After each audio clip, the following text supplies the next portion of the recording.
Hello, this is Dr. Jacqueline Lawrence with the Book of Eras Jacqueline, and I am stopping in today to answer a question about the end times, and that is, are we living in the end times? But first, before I answer that question, do me a favor and like my channel and hit the subscribe button if you would please. Thank you so much. So, are we living in the end times? I'm going to answer that question right up front and tell you, no, not yet. Not yet. We're not yet living in the end times. Are we close? Absolutely. And so let me explain to you why we're not yet living in the end times. And I'm going to be reading from the book of Matthew, chapter 24, and I'm going to be reading from the New International Version, beginning with verse number 3. And here it is. And Jesus was sitting on the Mount of Olives. The disciples came to him privately. Tell us, they said, when will this happen, and what will be the sign of your coming and of the end of the age? Jesus answered, watch that no one deceives you. So one of the first signs that Jesus mentioned was deception. And if you look around, you don't have to look around far to know that deception is everywhere.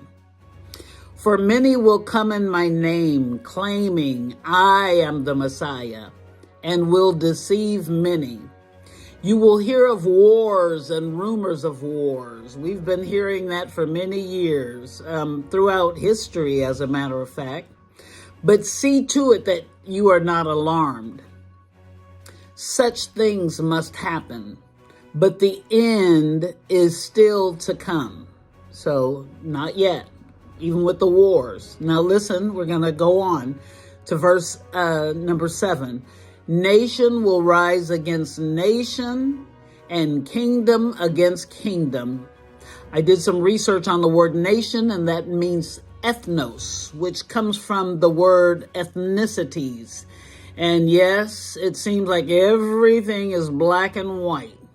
Or against Asians and against Hispanics. So nation is rising against nation and kingdom against kingdom. The kingdom of Satan against the kingdom of God. There will be famines and earthquakes in various places. Wow, not only earthquakes, tornadoes, hurricanes. For a while there, we were seeing them in specific places, and now we're just seeing them everywhere. We don't know what's going to hit, and we don't know where. All these are the beginning of birth pains. So this is like labor pains, like a woman giving birth to a child is what the earth is giving birth to, the end times. As we all know, when a woman gives birth, her pains increase in frequency and intensity as she gets closer and closer to giving birth. So all these signs are going to be increasing exponentially and in intensity. And they are already. I'm 61 years old, and things are worse now than I've ever seen them. And I even ask the older people, you know how older people used to say, things were really hard in my day. Well, guess what? I've been asking older folk, and I said, are things still harder in your day? They say no. Things are much harder and much worse today because things are so much more corrupt and so much more evil. Verse 9 says, then you will be handed over to be persecuted and put to death, and you will be hated by all nations because of me. Well, who is Jesus talking to? He's talking to his disciples.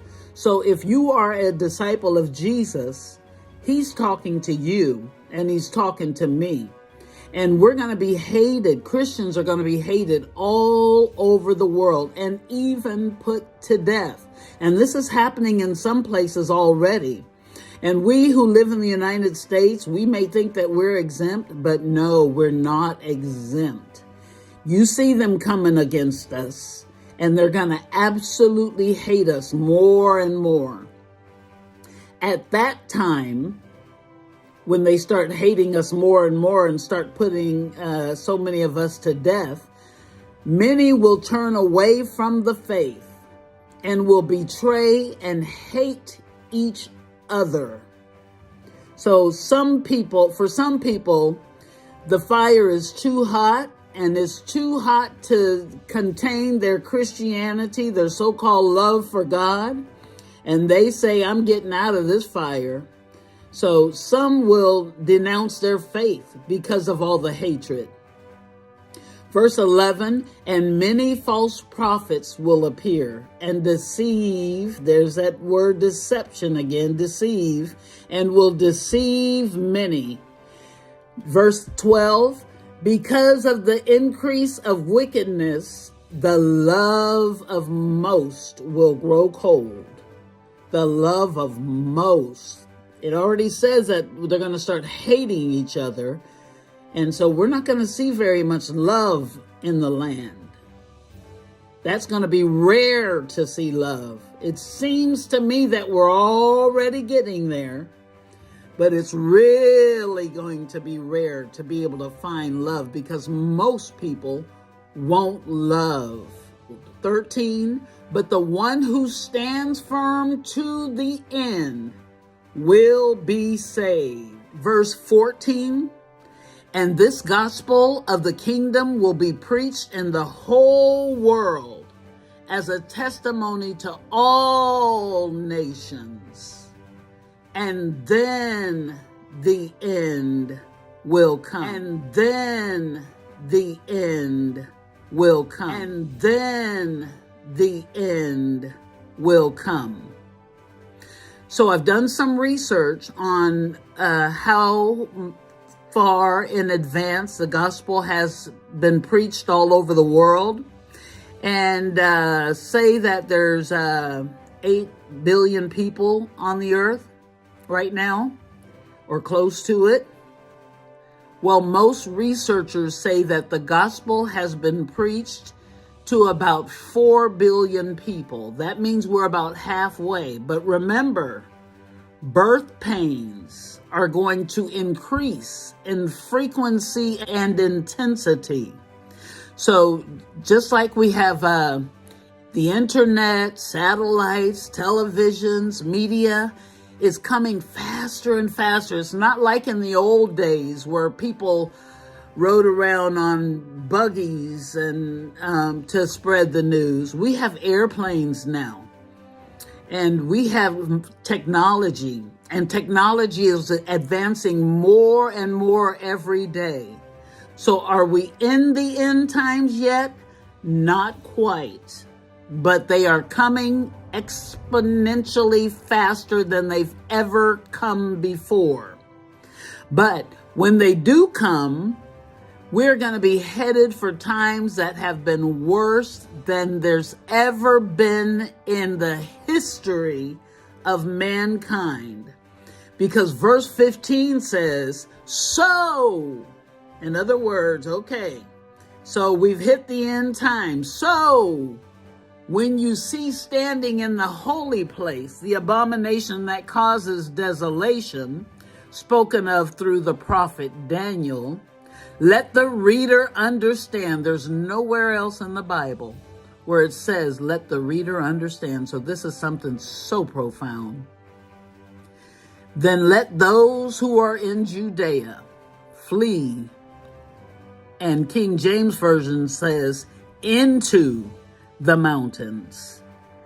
So there is a way of escape from all the horrific events that are coming, that the book of Matthew 24, Mark 13, and Luke 21, the Olivet Discourse, revealed through none other than Jesus Christ himself, there is a way of escape. There is a way of escape. And for more information, visit www.endtimeplanning.com, ENDTIME planning, PLANNING.com. So, are we there yet? No, not yet. Are we getting close exponentially? Yes, we are. Thank you so much for tuning in to the Book of Heiress Jacqueline. Please remember to like and subscribe to this channel because there's lots more to come. God bless you all.